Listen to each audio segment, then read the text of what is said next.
Hi, boys and girls. It's time for chapter 3 of The Water Horse.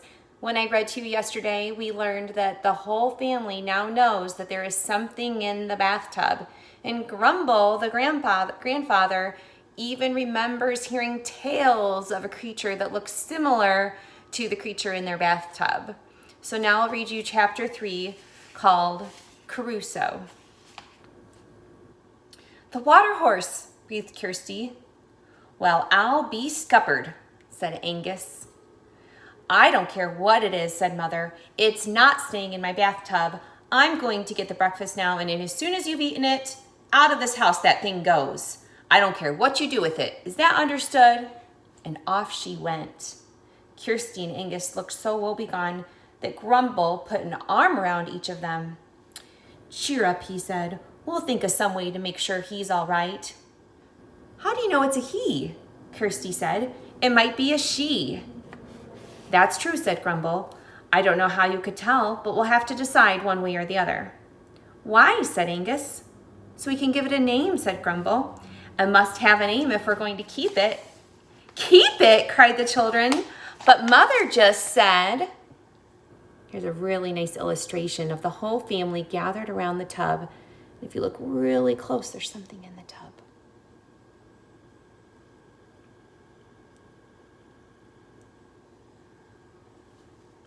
Do you think they're going to keep it?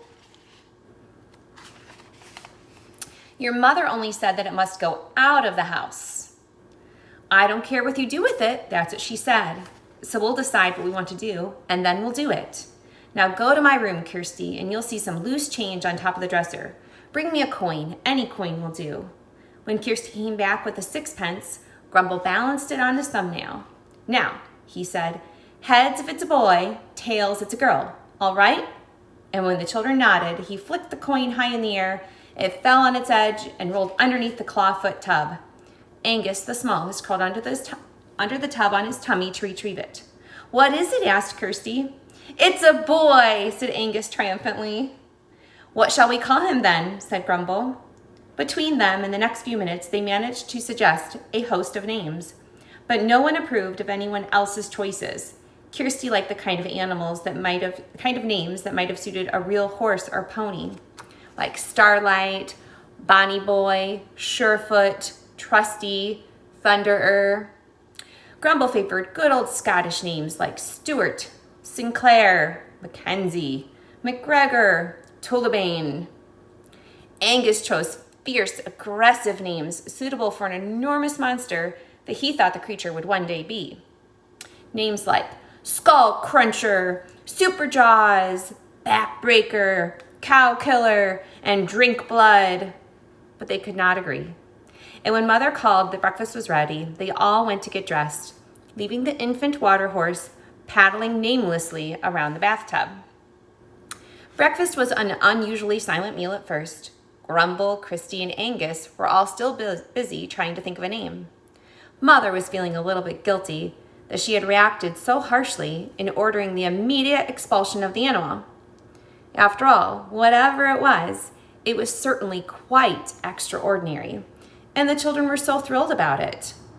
And as for her father, why, she hadn't seen him look this happy in years. Grumble was smiling. There he was now even, eating his breakfast without a word of complaint. Now usually, the porridge wasn't salty enough, or the egg wasn't done, or the toast was too light, or the toast was too dark, or the tea was too weak, or the tea was too strong. She caught his eye at breakfast, and he actually winked at her. All right, said Mother, I've changed my mind. You can have the rest of the day to decide among the three of you what you're going to do with this creature, but I want it out of the house by evening. That's my last word on this. A good decision, said Grumble, and the children beamed. Mother was encouraged to go further. Well, I suppose you might as well feed it the rest of that can of sardines, she said. Oh, can't I have them, said Angus. No, said Mother. A good decision, said Kirsty. So yesterday we learned what sardines are, and I happened to do my grocery shopping last night, and I bought some so that you could see what a tin looks like. Mr. Turner likes to eat these. So here's a tin of sardines. He likes them in hot sauce. I can open it up and show you. Maybe you can smell right through your screen.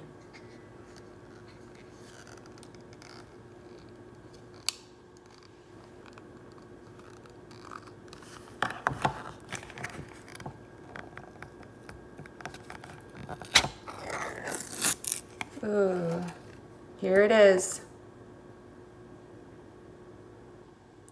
Fish. Little baby fish.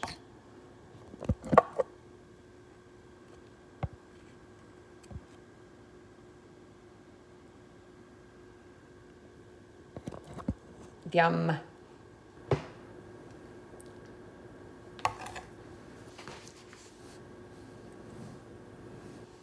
No, you can't have the sardines. A good decision, said Kirsty. We've been trying to think of a name for him, said Grumble. It's a boy, said Angus again with satisfaction. But we couldn't agree, said Kirsty. Got any ideas, said Grumble to Mother. Mother thought for a moment. Well, he washed up on our shore, right? He was a castaway. Let's think.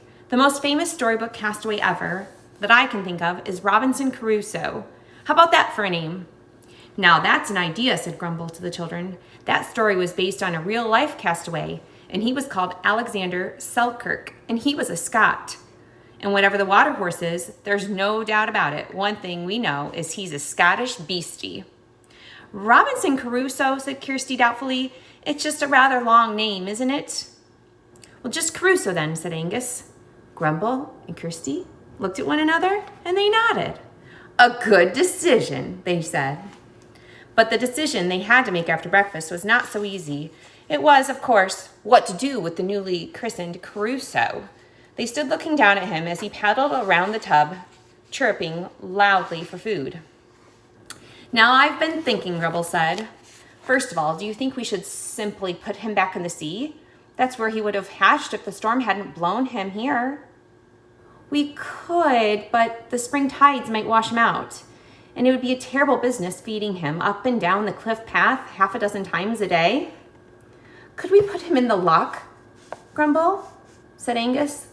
Now, the loch was a very small loch, no bigger than a couple of soccer fields in the glen below the house.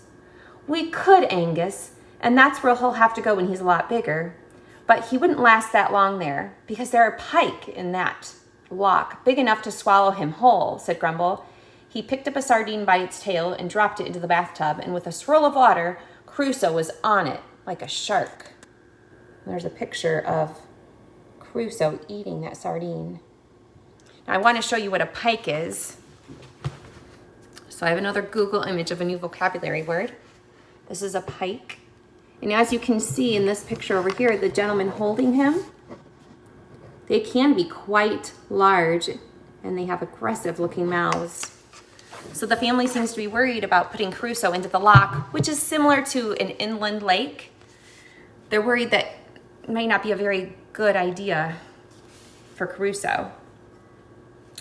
Well, Angus, he can go there when he's a lot bigger. We don't want the pike to get him. We must wait until he's actually big enough to eat the pike himself, to treat the pike like he's treating that sardine. But where can we keep him, said Kirsty. I know, said Grumble, in the goldfish pond. I don't know why I didn't think of it straight away. Sunk in the lawn at the one side of the White House was an oblong concrete pond the size of a pool table. In it lived 2 goldfish named Janet and John that Kirsty had wanted to fair when she was no older than Angus. Since then, she had in fact taken no notice of them at all, but the sight of Crusoe tearing chunks out of a sardine made her blood run cold. Oh no, she cried. What about Janet and John? Lunch and dinner, said Angus. No, said Grumble. We can't have that. We'll mount a rescue operation. We'll fish him out with a shrimping net. There's an old goldfish bowl in my garden shed. They can live in the bowl until Crusoe's big enough to move out of the loch. Now, one of you come help me catch them, and one of you can feed this fellow the rest of his can. Kirsty looked at her little brother. His eyes were glued to the remaining sardines. I'll stay here, she said quickly.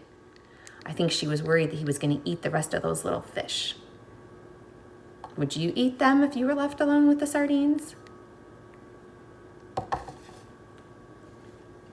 When the others had gone, Kirsty knelt by the side of the bathtub, balancing the sardine can on the rim, and began to feed the water horse very small scraps of fish. Gulping your food is bad for you, she said. Grumble shouldn't have given you a whole one like that. Crusoe looked directly at her. Her eyes, she noticed, were lozenge-shaped. A lozenge is like a throat drop, like a cough drop that you would have, lozenge-shaped. Very dark and bright, with a look of intelligence. He seemed to be listening to what she was saying. When he had finished the third of the 4 sardines, he appeared to be full, for he sank to the bottom of the bathtub and lay there for a little while. Then he floated up like a bubble rising in a fizzy drink, poked his nostrils out and drew a breath of air, and sank again. He continued to do this for some time. She found he was able to hold his breath for about a minute, and his rises for air seemed quite automatic since his eyes were shut. He seemed to be sleeping. After around a quarter of an hour of this, that's 15 minutes, Crusoe surfaced properly and looked up at Kirsty once more. He did not, however, chirrup. You've had enough, haven't you? Said Kirsty. We'll keep the last sardine for later. Her fingers were oily, and she was just about to rinse them in the water when it occurred to her that Crusoe just might treat them as he had treated the fish. Don't be such a baby, said Kirsty to herself. His teeth aren't that big. It will never do to let him think I'm afraid of him. So she put one oily finger slowly down by him. And she said, Good boy, Crusoe, good boy, until she was nearly touching his nose. And then very gently, he licked it. In this part of the story, I always think Kirsty realizes that she might have a friend in Crusoe. Hope you enjoyed the story. We'll do chapter 4 tomorrow. Bye.